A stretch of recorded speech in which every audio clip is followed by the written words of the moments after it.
الحمد لله الذي خلق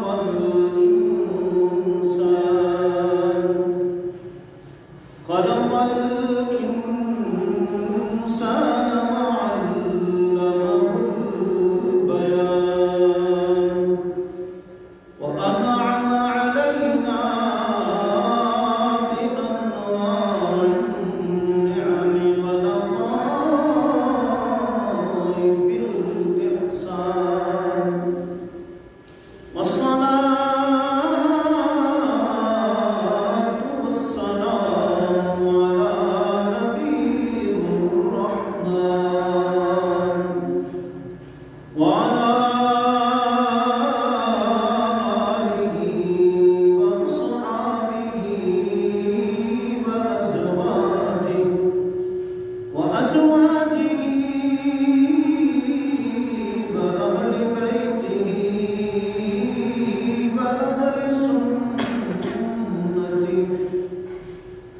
وأولياء أمته وصلحاء ملته أجمعين. أما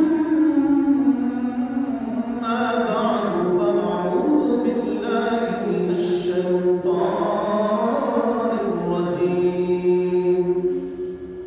بسم الله الرحمن الرحيم. وما الحياة الدنيا إلا متاع الغرور.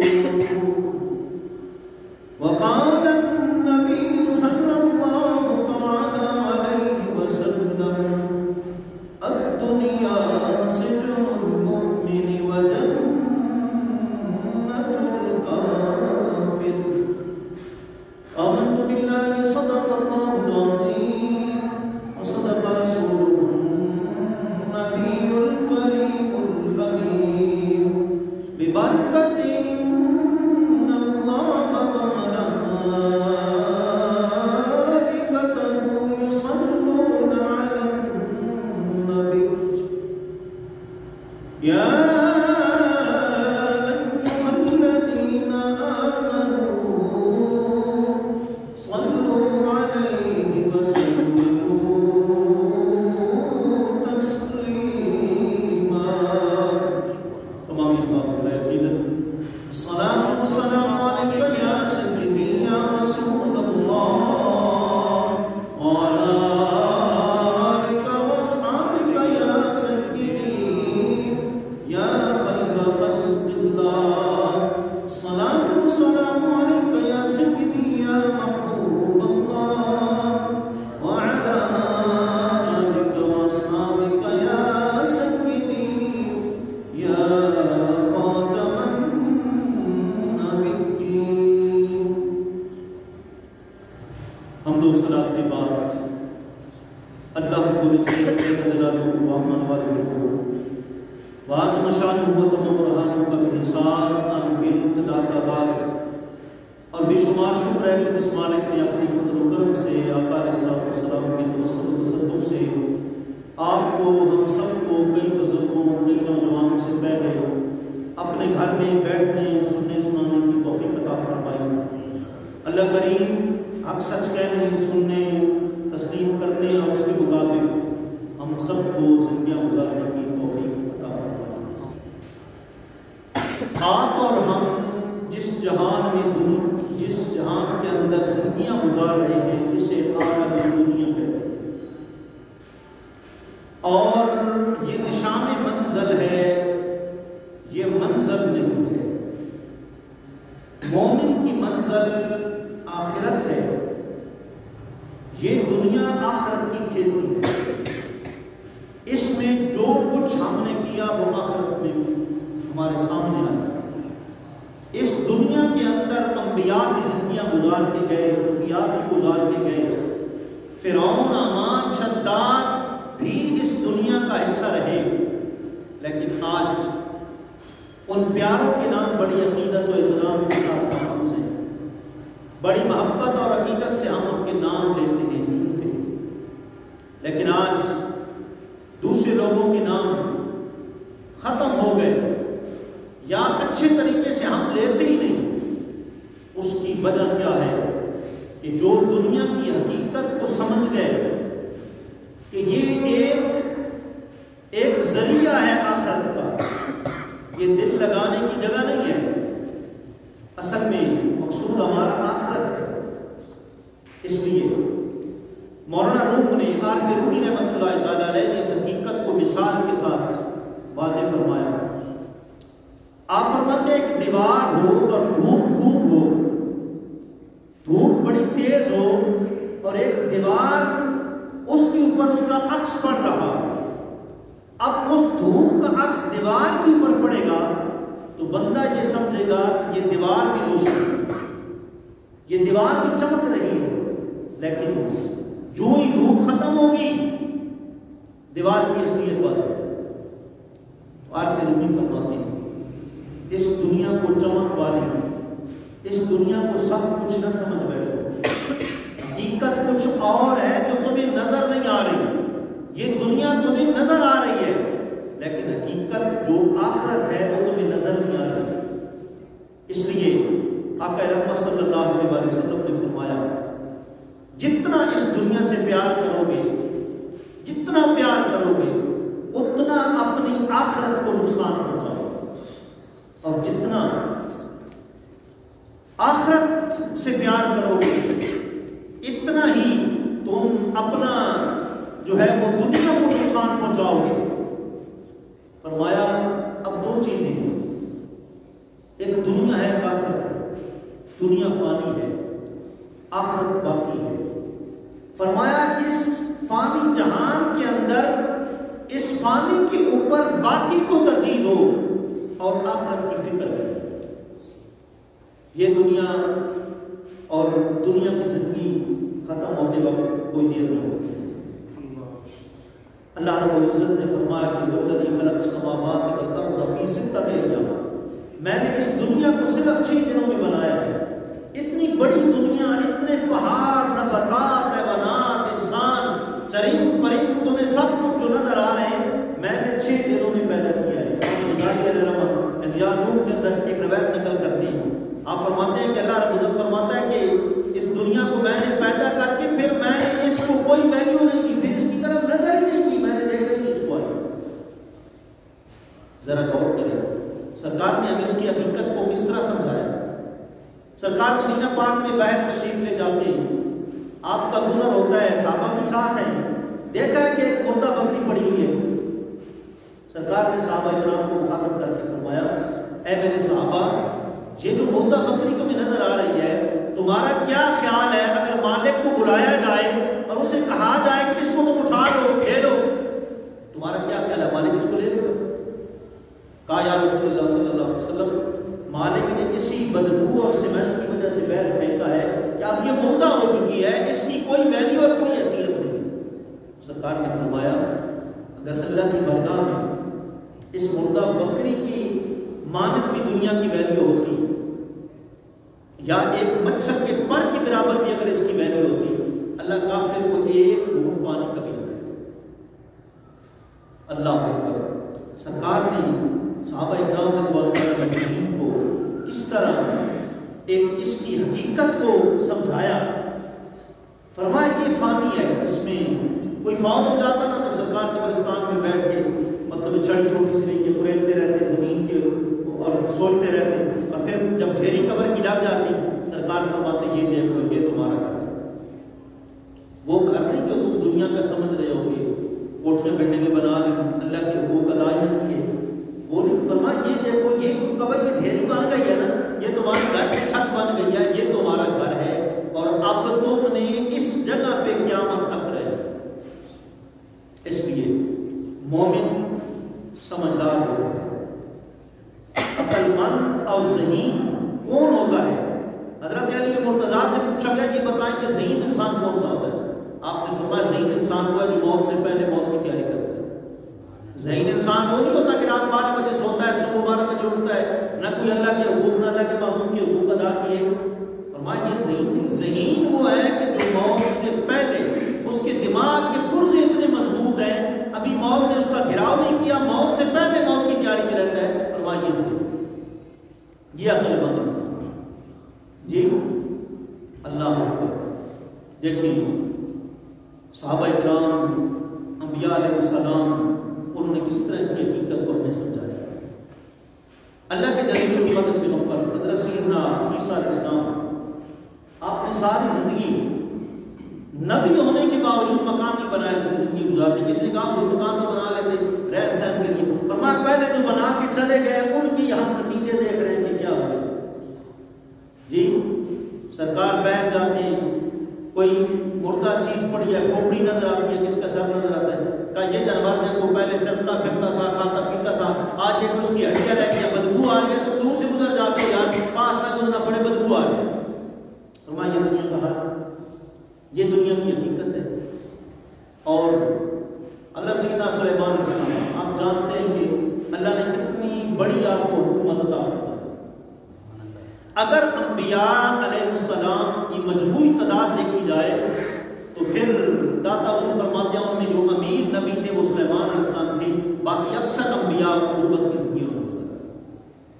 سلیمان علیہ السلام گھر سے باہر نکلے، جنات بھی آپ کے ساتھ ہیں، پریاں بھی آپ کے ساتھ ہیں، طرح طرح کا پروٹوکول ہے. آگے ایک عبادت کرنے والا بندہ وہ ملتا ہے، کہتا ہے اے اللہ کے پیغمبر، آپ کو اللہ نے ملک عظیم عطا کیا، بڑا ملک عطا کیا. حضرت سلیمان علیہ السلام نے کمال کر دیا. آپ نے فرمایا ایک مرتبہ اللہ کی یاد کرنا، سبحان اللہ کہنا، پوری دنیا کا ملک ایک طرف ہے اور ایک تسبیح سبحان اللہ کہنا وہ ایک طرف ہے. فرمایا یہ دنیا کی حکومتیں، یہ دنیا کے عہدے، یہ سارے ختم ہو جائیں، اور جو اللہ کی عبادت کے لیے وقت نکال لیا، اللہ کی یاد کر لی، زبان سے پاکیزہ کلمے کہہ لیے، فرمایا وہ اللہ نے ہمیشہ ہمیشہ کے لیے محفوظ کر لیا. سبحان اللہ. فرمایا یہ جو دنیا ہے اس کو اپنا معبود بنا کر اس کے خزانوں پر اعتماد نہ کرو، یہ ازمائش کا گھر ہے. یہ خزانے تمہیں حفاظت کرنی پڑتی ہے، یہ جو خزانے ہیں کی تمہیں حفاظت کرنی پڑتی ہے، تم سے ہلاک ہو جاتے ہیں، تم سے ضائع ہو جاتے ہیں. کیوں نہ تم اللہ کی راہ میں جو ہے وہ اپنے نیک کام کرو جو اللہ کے خزانے میں سدا محفوظ رہیں گے، جو تمہیں قیامت والے دن کام آئیں گے، وہ ہلاک نہیں ہوں گے، ضائع نہیں ہوں گے. یہاں ایک نیکی کرو گے دگنا کر کے اللہ تمہیں قیامت والے دن اس کا اجر و ثواب عطا فرمائے. سب سے لمبی عمر آپ جانتے ہیں کس نے گزاری ہے؟ سب سے زیادہ عمر پائی، لمبی عمر اللہ کے جلیل القدر کے عمر کو حضرت سیدنا نوح علیہ السلام، جن کا اصل نام عبد الغفار ہے یا یشکر ہے، مختلف تفسیروں میں نام آیا ہے. نوح اس لیے کہتے ہیں کہ آپ بس کے لیے ازاری میں رہتے تھے، اللہ کی یاد میں رہتے تھے، روتے رہتے تھے. نوح علیہ السلام سے کسی نے پوچھا کہ اتنی لمبی لائف آپ نے پائی ہے، اتنی لمبی حیات اور زندگی آپ نے گزاری ہے، ذرا یہ تو بتائیے کہ ساری زندگی میں دنیا کی حقیقت کیا ہے، دنیا کو کیسا ہے؟ یہ دنیا جس پہ ہم دل لگا کے آخرت کو داغدار کرتے ہیں، اپنی آخرت کو نقصان پہنچاتے ہیں. دوستوں کے پاس کھڑے ہونے کے لیے ہمارے پاس گھنٹوں ٹائم ہے، مسجد میں بیٹھنے کے لیے ہمارے پاس ایک ہفتے کے بعد آدھا گھنٹہ نہیں ہے. انٹرنیٹ کو چلانے کے لیے مسجد میں بیٹھ کے چلانے کے لیے تیار ہو جاتے ہیں، سارے گھنٹہ گھنٹہ چلاتے رہتے تھے، وہ ہمارے پاس ٹائم ہے. لیکن دوسرا ٹائم کیوں نہیں ہے؟ اس لیے کہ شیطان ہمارا دشمن ہے، وہ چاہتا نہیں ہے کہ مومن جو ہے نیکی کرے اور آخرت کو سنبھالے. وہ طرح طرح کے وسواس دل میں ڈالتا ہے تاکہ نیکی سے یہ دوری رہے. اللہ اکبر.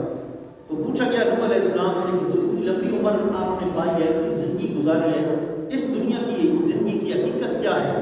آپ نے فرمایا یوں سمجھو جیسے ایک سرائے ہوتا ہے، اس کے دو دروازے ہوتے ہیں، ایک دروازے سے انٹری ہو، ایک دروازے سے اخراج ہو. ایک سے بندہ ہی ہوتا ہے، دوسرے سے نکل جاتا ہے. فرمایا میں نے تجھے دنیا کی حقیقت کو پایا. جی آپ حساب لگا لیں، دنیا میں جب بندہ آتا ہے اذان ہوتی ہے، کان میں اذان بھی جاتی ہے، دنیا سے جب جاتا ہے تو نماز پڑھی جاتی ہے. جی کہنے والے کہتے ہیں کہ آتے ہوئے اذان جاتے ہوئے نماز، آتے ہوئے اذان جاتے ہوئے نماز، اتنے قلیل وقت میں آیا چلے جی، کوئی آیا لیکن چلا گیا، کوئی عمر بھر نہ پا سکتا۔ کچھ اللہ کے ایسے بندے آئے تھوڑی زندگی گزاری، اللہ کی بات کر سکتا ہے، اللہ کے معبود کی غلامی میں آیا، اور کچھ لمبی زندگی گزار گئے، عیش پرستی کی گزار گئے، نہ رب کی پہچان نہ رب کے معبود کی پہچان، یوں زندگی گزر گئی۔ اللہ دیکھیے یہ زندگی، یہ جہان، اس کے اندر مومن بھی بستا ہے اور کافر بھی بستا ہے۔ فرق اتنا ہے کہ حضور فرماتے ہیں الدنیا سجن المومن و جنت الکافر، دنیا مومن کے لیے قید خانے کی مانند، اس میں تکلیفیں، پریشانیاں، کبھی اپنی، کبھی اولاد کی، کبھی جسم کی، کبھی جائیداد کی، جی طرح طرح کی دنیا کے اندر پریشانیاں ہیں۔ مومن کے لیے قید خانہ ہے، قید خانے میں بندہ صبر کر لے تو ایک دن رہائی کی کرن نظر آ جاتی ہے، اللہ کا کرم فضل ہوتا ہے۔ اور کافر کے لیے دنیا جنت ہے، کافر کے لیے عیش پرستی ہے، کیونکہ اس کو تو آخرت میں ومال فی الآخرۃ من خلاق، اللہ نے فرمایا کافر کے لیے آخرت میں کوئی حصہ نہیں، لیکن جو مومن ہے، مومن اس کے لیے حضور نے فرمایا کہ جنت کے اندر ایسی نعمتیں ہیں جو کسی آنکھ نے دیکھی نہیں ہے، کسی کان نے سنی نہیں ہے، کسی کے دل میں ان کا کھٹکا نہیں پیدا ہوا۔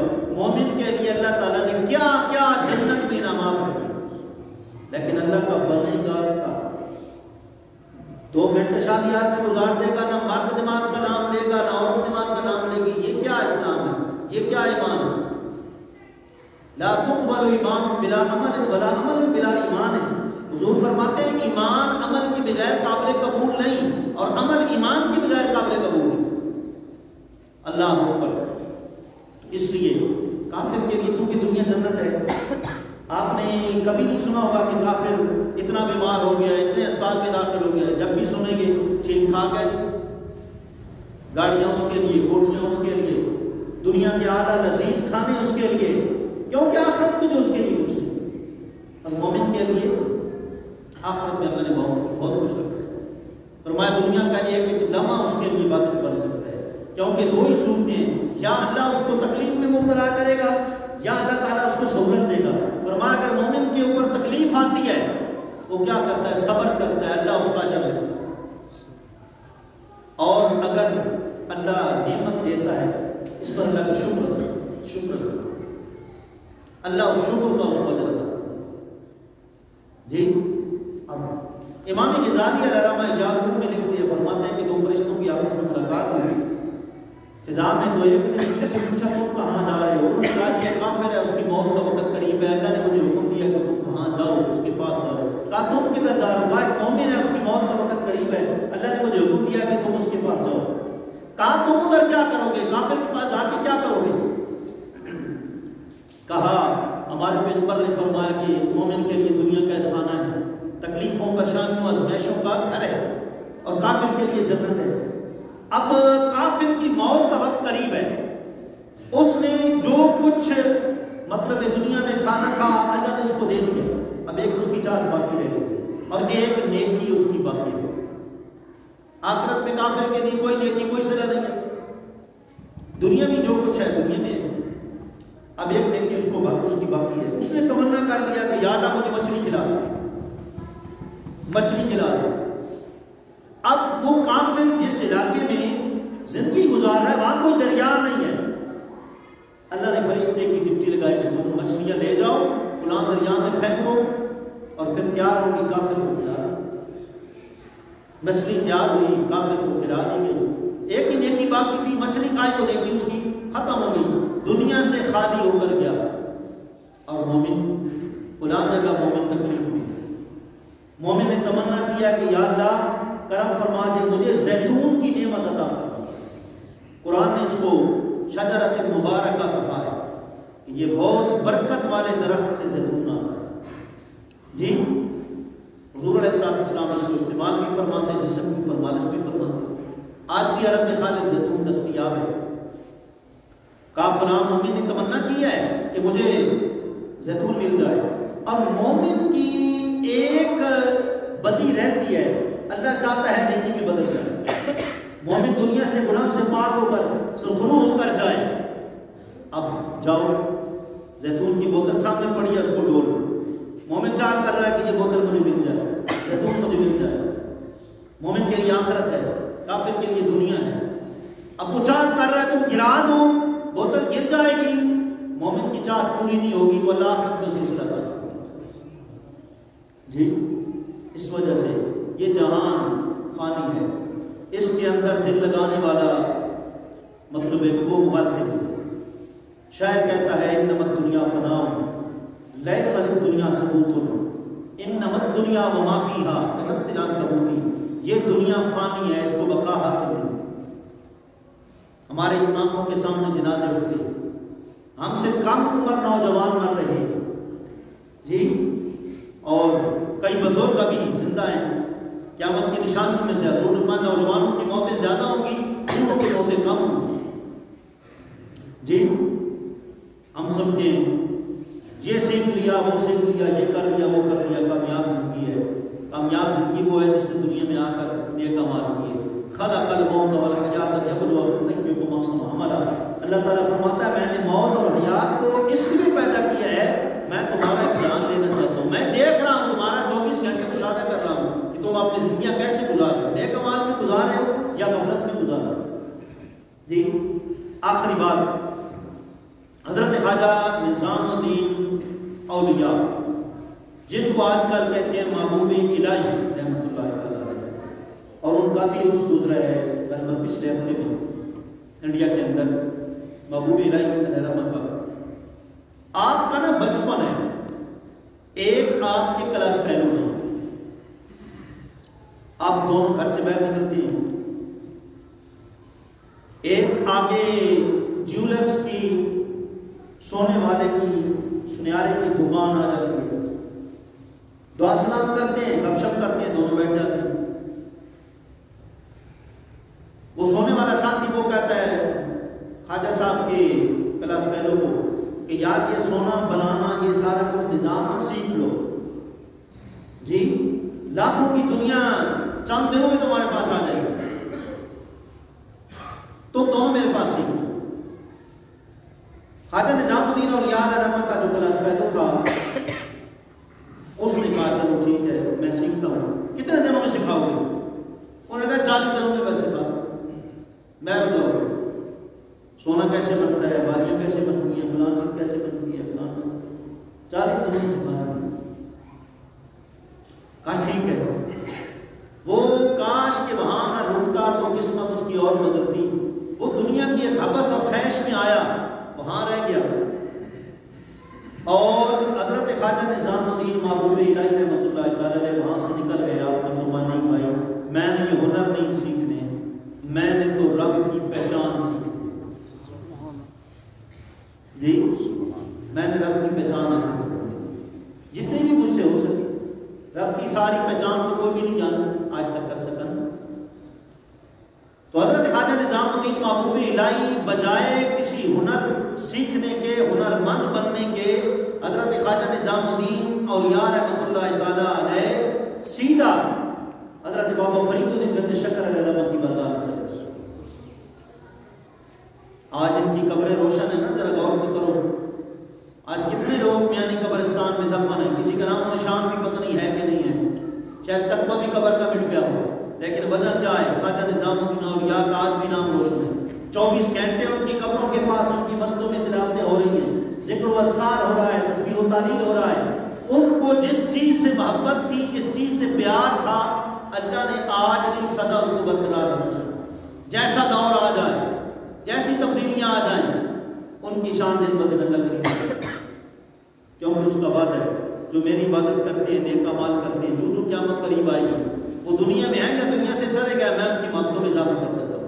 ان الذین آمنوا وعملوا الصالحات سیجعل لهم الرحمن ودا. فرمایا جنہوں نے ایمان لایا اور نیک عمل کیے، جو دنیا قریب آئے، جو قیامت قریب آئے گی، یہ رحمان ان کی محبت میں اضافہ کرتا ہے. حضرت خواجہ نظام الدین محبوب الہی رحمۃ اللہ تعالیٰ علیہ حضرت بابا فرید الدین گنج شکر کے پاس چلے گئے رب کی پہچان کے لیے. کبھی روزے رکھتے ہیں, کبھی راتیں جاگ کے نوافل پڑھتے ہیں. اللہ فرماتا ہے یبیتون لربہم سجدا و قیاما, میری راتیں ختم ہو جاتی ہیں, میرے ولیوں کے رکوع و سجود ختم نہیں. بابا حضور فرماتے ہیں کہ نظام الدین روزہ رکھنا ہے. حضور ٹھیک ہے. فرمایا نفس کو مارنا ہے, اتنے نفل پڑھنے. حضور ٹھیک. جیسے حکم ہوتا گیا کرتے گئے. اب 40 دن گزر گئے, کلاس فیلو سونا بنا کے آ گیا خواجہ نظام الدین اولیاء کے پاس. دیکھو میرے ساتھ تم اگر ہنر سیکھتے, ہنر مند بن جاتے, آج تمہیں سونا بنانا آ جاتا. یہ دیکھو کتنا خوبصورت میں نے سونا بنا لیا ہے. اللہ خواجہ نظام الدین اولیاء اللہ کی معرفت کے لیے روزے, نوافل, ذکر و اذکار, تسبیح و تعلیم, اس میں دن رات اللہ کی عبادت میں رہے. آپ نے اپنے پیر و مرشد حضرت بابا فرید الدین گنج شکر رحمۃ اللہ تعالیٰ علیہ, جن کو مسعود ملت کہتے ہیں اور جنہوں نے اتنی عبادتیں ریاستیں کی ہیں, ان کا لقب بن گیا جہد الانبیاء. پہلے نبیوں نے اتنی مشقتیں عبادت میں نہیں اٹھائی جتنی بابا حضور نے مشقتیں اٹھائی. اور یہاں سے ایسے نہیں پیار, ہمارے رشتے دار نہیں ہیں, ہمارے جداد کچھ طرح کے نہیں ہیں. بدعقیدہ لوگوں کو شک پڑتا ہے کہ شاید ان کے رشتے دار ہیں. رشتے دار نہیں ہوتے, بات ہوتی ہے اللہ کی عبادت کی. ہمیں ان سے پیار ہے, ان کی اداؤں سیکھوں سے پیار ہے, صرف اس لیے کہ وہ رب کی عبادت میں مخلص ہیں. جی اللہ اپنے پیر و مرشد کو بتایا, حضور کلاس فیلو کو جولرز بن گیا ہے, سونا بنانا جانتا ہے, اور میں تو آپ کی صحبت کی دن رات رہا. فرمایا کہ تم جاؤ, نظام الدین جاؤ, استنجا کرنے جاؤ, قضاء حاجت کرنے جاؤ. جی اور اس سے پہلے پتھر اٹھا لینا, اور پتھر اٹھا کے سورہ اخلاص پڑھنا, پھر دیکھنا رب کی قدرت کے کرشمے کیسے جائے. جی خواجہ نظام الدین اولیاء جنگل تھا, باہر گئے, پتھر اٹھایا, پتھر اٹھا کر سورہ اخلاص پڑھی, پتھر سونے کا سونا بن گیا. فرمایا وہ 40 دنوں کے بعد سونا بنانا سکھاتا ہے, اور جب بندہ اللہ کا بن جاتا ہے, اللہ کی معرفت حاصل کر لیتا ہے, من کان للہ کان اللہ لہو, اللہ فرماتا ہے تم میری عبادت کرو, میرے بن جاؤ, پھر ساری کائنات تمہاری ہے. شیخ سعدی فرماتے ہیں کہ میں نے ایک بندے کو دیکھا ہے, وہ جناب چیتے کے اوپر سوار ہے جنگل میں. بڑی حیرانگی سے پوچھا گیا کہ چیتا تمہاری سواری بن گیا ہے, اس سے تو لوگ ڈرتے ہیں, یہ چپٹ کر حملہ نہ کر دے. فرمایا بات اتنی ہے کہ میں نے اپنی اس پیشانی کو رب کی بارگاہ میں جھکا دیا ہے, اس کی عبادت کے لیے اپنی زندگی کو وقف کر دیا ہے. اس مالک کا وعدہ ہے جو میرا ہو جاتا ہے میں اس کا ہو جاتا ہوں. پھر چیتا ہو, شیر ہو, سارے اولیاء کے تابع ہو جاتے ہیں, کیونکہ وہ اللہ کی بارگاہ میں جھک گئے. انہوں نے اپنی زمینیں کسی بادشاہ وقت, کسی حکمران, کسی چودھری ملک کے سامنے نہیں جھکائی. اس زمین کو اگر جھکایا تو رب کی بارگاہ میں جھکایا ہے. جب رب کی بارگاہ میں جھکایا ہے, بابا فرید الدین گنج شکر نے فرمایا وہ 40 دنوں کے بعد اس نے ہنر سیکھا ہے, تم نے رب کا اللہ اللہ کیا ہے, اللہ کا ذکر, اس کی معرفت حاصل کی ہے. اب تم مٹی کو ہاتھ لگاؤ گے, رب مٹی کو سونا بنا. فرق اتنا ہے کہ جب بندہ اللہ کے لیے کام کرتا ہے, زندگی اللہ کے لیے وقف کرتا ہے, پھر اللہ ساری مشکلات کا مضامن ہو جاتا ہے, وہ سارا خود اٹھا لیتا ہے. اور جب بندہ کیا کہتے ہیں کہ اس کی طرف توجہ نہیں کرتا, یہ سارے اسباب ہیں, توجہ مسبب الاسباب کی طرف ہونی چاہیے جو یہ سارے اسباب پیدا کرنے والا ہے. اللہ کریم ہمیں حقیقت دنیا سمجھنے کی توفیق عطا فرمائے. باقی دعوانا